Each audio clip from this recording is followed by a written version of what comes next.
Alright, so this is number 2 off the thin film interference and double slit experiment supplemental worksheet.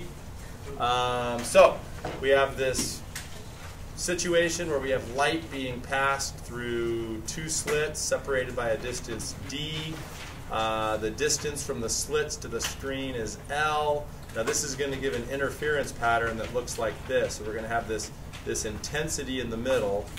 Right, this bright one in the middle, that goes down to a minimum, and then a smaller bright kind of tapers off like that. It gets less and less intense as you move away from the central maximum.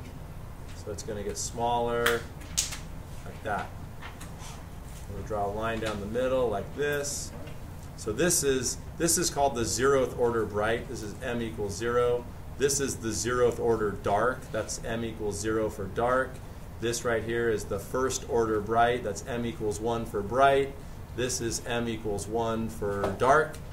This would be m equals 2 for bright. Okay.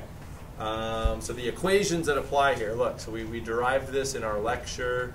D sine theta. D sine theta is the extra distance traveled. So like let's go to this 2nd order bright. Bam. And then bam, these are the 2 rays we're comparing. We'll say ray 1 and ray 2. How much farther does ray 2 travel? We'll drop your line down like this. This extra distance here works out to be d sine theta.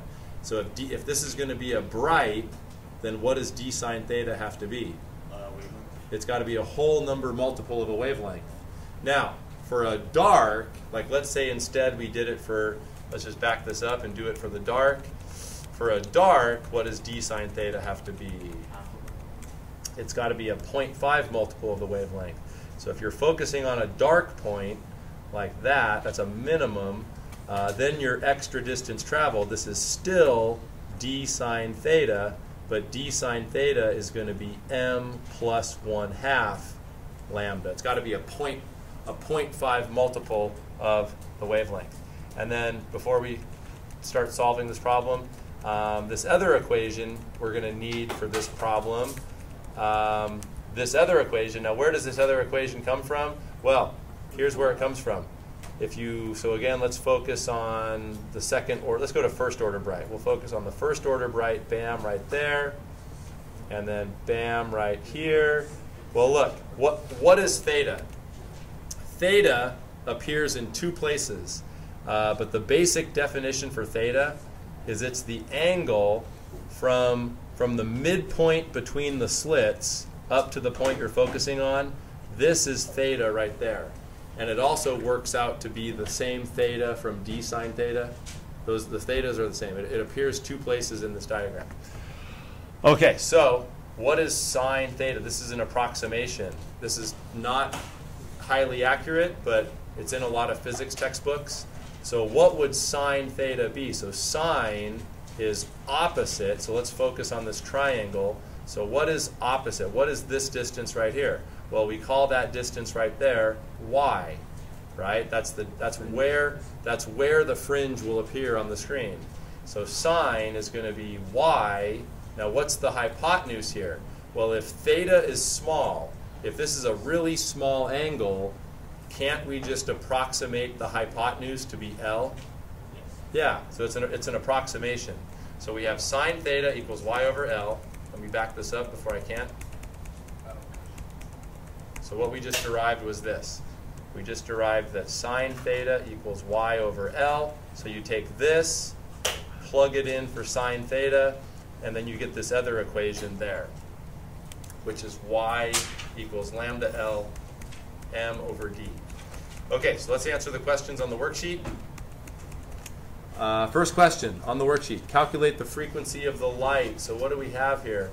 We have a wavelength of 550 nanometers. Is that enough to figure out the frequency of the light? Yeah, because we can assume, in fact, did they say it's in a vacuum? No, but we can assume it's in air. And air, for all practical purposes, is a vacuum. So the way you do question A, C equals wavelength times frequency. So frequency equals C over wavelength, 3 times 10 to the 8th meter per second. The wavelength, you want to convert that to meters. That's 5.5 times 10 to the negative 7 meters.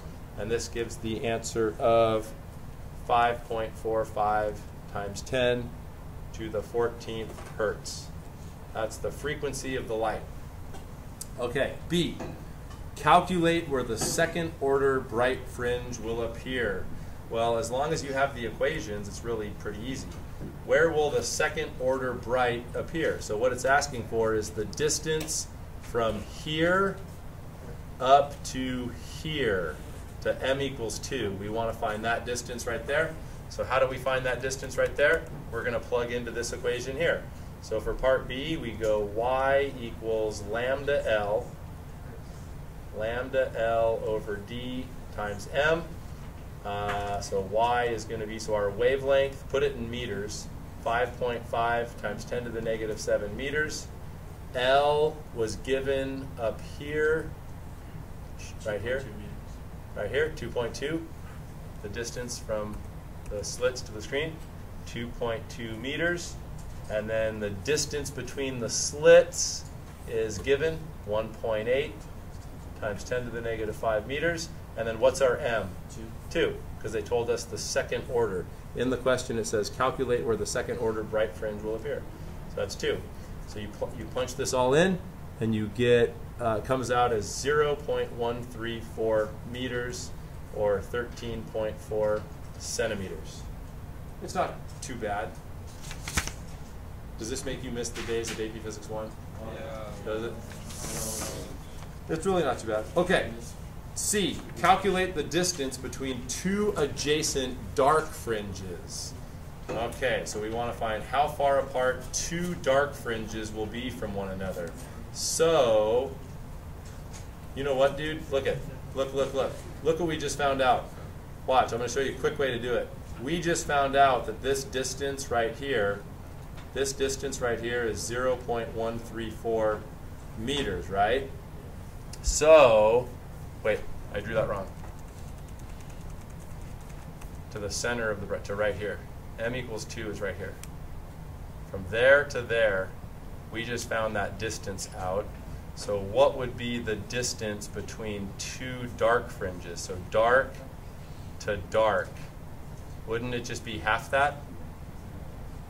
Yeah, it's just going to be half that distance. But look, here's what you could do. You could calculate where two dark fringes would be. This would be the time-consuming way to do it. Calculate where is this dark going to be, right? Find that distance right there. Then find where this guy is going to be measured from here. And then subtract them. That'd be like the super, if you wanted to like make sure you didn't make a mistake, you could calculate where this dark fringe is and that dark fringe is. And to do that, you would use the equation y equals lambda L over d m plus 1/2, right? I think that makes sense, right? Can we go to the next one? Okay, so you're just using this equation. For a dark fringe, it's m plus 1/2. Okay, next question. The entire apparatus is now immersed in a transparent fluid having an index of refraction of 1.4. So we take this whole entire setup and put it in a fluid. What the heck, dude? Well, what's going to change? Will the frequency of the light change? No. Will the wavelength change? Yeah. Because if you take this setup and put it underwater, remember, frequency for a given light ray, frequency stays constant, but the speed of the light's going to change, which means the wavelength's going to change. What's going to happen to the wavelength? Will it increase or decrease? It's going to decrease, right? Now look at this equation. If the wavelength decreases, if there's a decrease in wavelength, what happens to y? It's going to be a smaller y if wavelength goes down. So all this is due tomorrow? Yeah.